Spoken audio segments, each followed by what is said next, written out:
pitching kinematics. So when we're looking at the pitcher, we're going to focus on loading early propulsion and then early propulsion to late propulsion.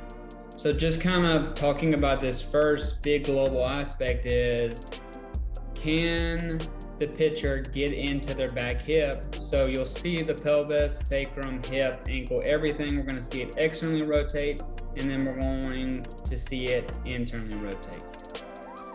So once we've internally rotate, now can we externally rotate? So once we can get into our back hip, now can we get out of our back hip? This will be huge for timing and sequence.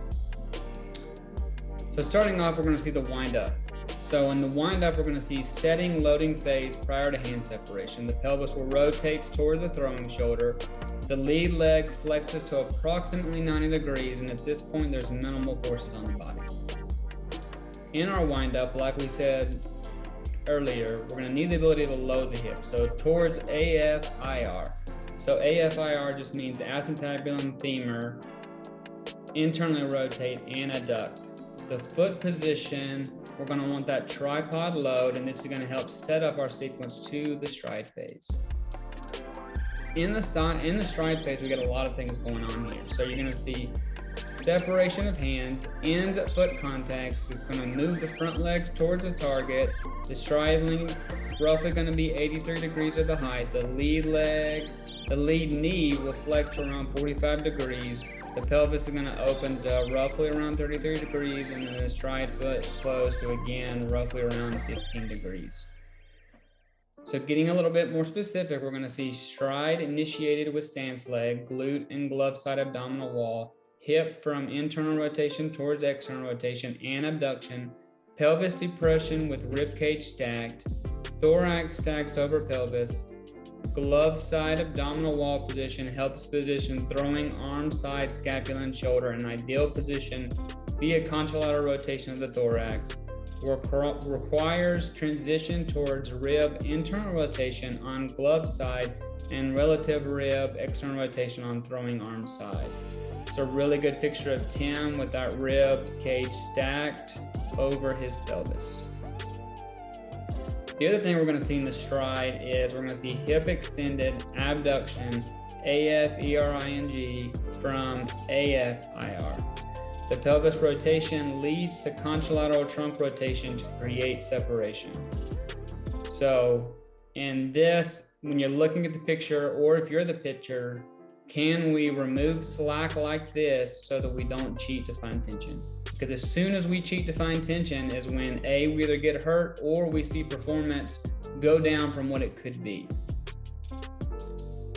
The last slide on stride you'll see, and just a kind of a note, is the shoulder external rotation will be around 53 degrees plus or minus 23 degrees. And then the pelvic rotation occurs prior to thoracic rotation. So you see there's a really good picture of stacked rib cage over pelvis again to a not very well stacked pelvis with ribs. Okay, so the early cocking phase. So foot contact to initiation of trunk rotation. The foot contact is huge when we think about ground reaction force, and this is what we kind of mean by if we don't cheat to find tension, the tension is going to start with that ground reaction force from when our front foot lands. So you're going to see early cocking, scapula retracted on a stable scapula, the humerus abducted 80 to around 100 degrees, and then the humerus on the glenoid will be externally rotated and horizontally abducted. The non-throwing shoulder abducts, internally rotates, and the elbow extends. And in the late cocking, we're going to see the pelvis rotate toward the target, ends at max external rotation, which is going to be around 160 to around 181 degrees. At this point, internal rotation torque is going to be 100 nanometers, which is like a 60-pound weight hanging from your hand, which again is so crucial why we see that we don't cheat and find tension. As soon as we do, that's why elbows and shoulders wreak havoc on a poorly timed system and a poorly stable system. The stride knee extends, the hip is going to be internally rotated and adducted. The other thing you're going to see globally in cocking movement is you're going to maintain contralateral rotation at the thorax during transition into lead hip AFIR. You're going to maintain glove side serratus anterior, internal oblique and transverse abdominis, and arm side low trap serratus to position glenoid to centrate your humeral head at max external rotation. When we move on from that, we're going to move on to acceleration. So max external rotation of the shoulder to ball release, serratus anterior, pec major, strongly active, concentric, subscapularis lat, eccentric, teres minor, and infraspinatus.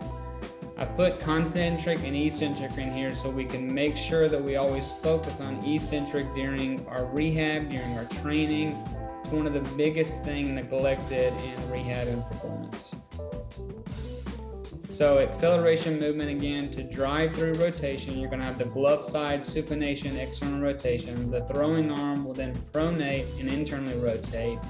We're going to release with lead hip transitioning to hip internal rotation and trail hip into extension.